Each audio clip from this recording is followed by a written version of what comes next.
Today I'm going to discuss the first couple of verses from Seneca's letter number 4 on the terrors of death. And we won't necessarily be discussing the death aspect of this letter today, but there's a really valuable lesson that I take away from these first couple of verses. So I'll jump straight in and we'll see where it takes us.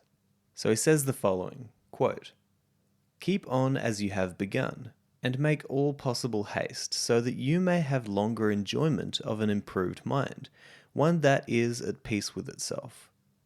Doubtless you will derive enjoyment during the time when you are improving your mind and setting it at peace with itself, but quite different is the pleasure which comes from contemplation when one's mind is so cleansed from every stain that it shines. You remember, of course, what joy you felt when you laid aside the garments of boyhood and donned the man's toga and were escorted to the forum. Nevertheless, you may look for still greater joy when you have laid aside the mind of boyhood and when wisdom has enrolled you among men. For it is not boyhood that still stays with us, but something worse, boyishness. And this condition is all the more serious because we possess the authority of old age, together with the follies of boyhood, yea, even the follies of infancy. Boys fear trifles, children fear shadows, and we fear both." End quote. Now, Seneca does go on to discuss death in this letter. However, I thought that this passage really deserved a whole episode to discuss it and go through the lessons learned, because I just think it's such a beautiful way to set up this letter, and the message is so strong.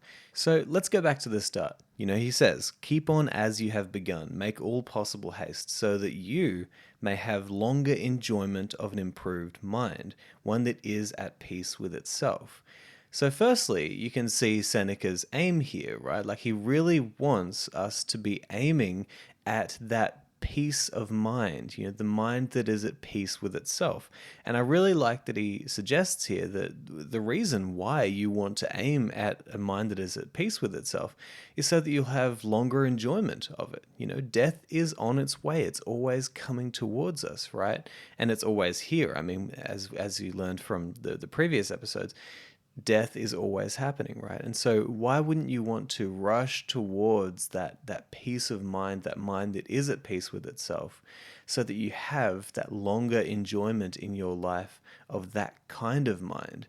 And it's almost as if he's suggesting that there is kind of a destination here. There's kind of like a point of no return where once you gain this kind of wisdom, this kind of perspective on the world around you, there's no turning back, and you can enjoy that kind of mindset for the rest of your life. And this is a thought that I think that we can get behind. There's a great quote from Ralph Waldo Emerson, and he said, the mind once stretched to a new idea never returns to its original dimensions." And I think that that's true, and I think that we know that that's true because when you gain a new wise insight into yourself, new self-knowledge, new personal insight, right?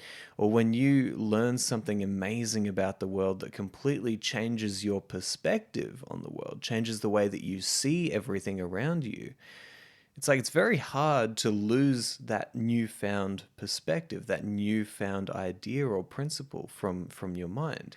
And I don't think Seneca is talking about here, and I'm certainly not talking about just filling your mind with facts, just filling your mind with information.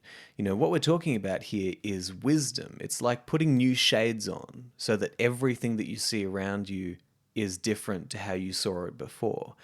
And, in the past year of my life especially, I have absolutely had those moments where, once I have really thought about a philosophical concept or a theory or something that is going to change my perspective, when I really think about it deeply and when I spend time with that concept, man, there's no going back. When your perspective of the world around you changes, there is no going back from that. At least that's how I have experienced it in my life. And I really like this second part where Seneca says that yeah, you may derive joy from the process of, say, polishing your soul or finding that new perspective, or the way that he puts it here, from setting your mind at peace with itself. But quite different is the pleasure which comes from contemplation once one's mind is so cleansed from every stain that it shines. And that's a really beautiful image that Seneca sets up here. This is where I think that, Seneca is really at home, when he's able to almost infuse poetry into his writing. It's beautiful. What would it mean for you to polish your soul so that it shines? What kind of images does that bring up in your own mind? You can get a sense that if you were able to reach that kind of destination, then sure, contemplation and your philosophical work would be enhanced tenfold, 100-fold. Your enjoyment from these practices would be so much greater. And the next part of this letter I really enjoyed, where he kind of goes on to say, well, you felt joy when you laid aside your garments, your garments of boyhood, and donned the man's toga. It's essentially you felt joy when you were coming of age and you were accepted into manhood. But what Seneca points out here is that just because you're older now does not mean that you are wise, and it does not mean that wisdom has initiated you among men. There are kind of those two levels. Yeah, you might be a little bit older and you might have that authority of age, like he goes on to say. But what's way more important is that you do the work to leave your boyish mind behind, your mind of boyhood behind, and let wisdom take its place. And that is truly when you will be initiated into the realm of men. And I think that this is such an important message for so many people, and absolutely myself. Seneca is essentially saying here, listen, grow up. It's time to get wise. Just because you're old, does not mean that you're wise, and it doesn't mean that you have true authority. And he goes on to say that. I think that it's really interesting that he says here that, our follies are made worse because we have the authority of age. And I think it's really interesting to kind of break ourselves down into these two compartments of age and wisdom, or age and your mind. Because we all know somebody who is 30 or 40 or 50, but they actually have the mind of a 20-year-old.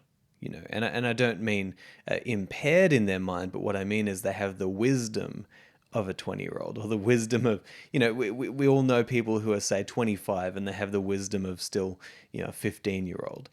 And so there are these, these two ways that we progress. We progress constantly and steadily over time in our age.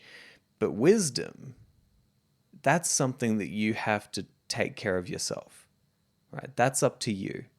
And that's not just going to come with age, right? I think that a little bit of wisdom comes with age. And I certainly know people who do have the wisdom of age because they've seen things in their life and they've experienced things in their life. But true wisdom is something that you can and should be seeking no matter what age you are. And I think that an important lesson and a rule that we can take away from this passage from Seneca is never let your age, no matter how old you are, make you think that you shouldn't be polishing your soul or doing the extremely meaningful work of changing the way that you see the world and changing your mind. That's something that is absolutely your responsibility. And, whether you're really young and you're thinking, well, I don't need to study yet, or whether you're really old and you think, well, it's just too late for me, age doesn't mean anything when it comes to philosophy. Philosophy is something that we practice no matter how old we are. And so I really like this passage because Seneca is saying, listen, grow up, not in your age, but in your mind. Allow your mind to make you wiser than your age. Allow your mind to make you a more fully formed human being. Allow it to come to peace with itself.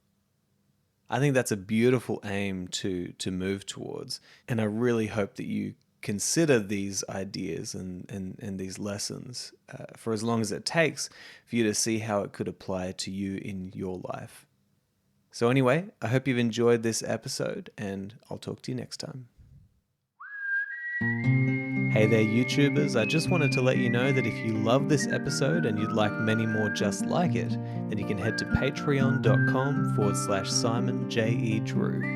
There you'll get access to exclusive episodes that haven't been released yet, as well as many other benefits. Also, if you'd like to work one-on-one with me in my coaching practice, then you can head to simonjedrew.com/coaching. Talk to you soon.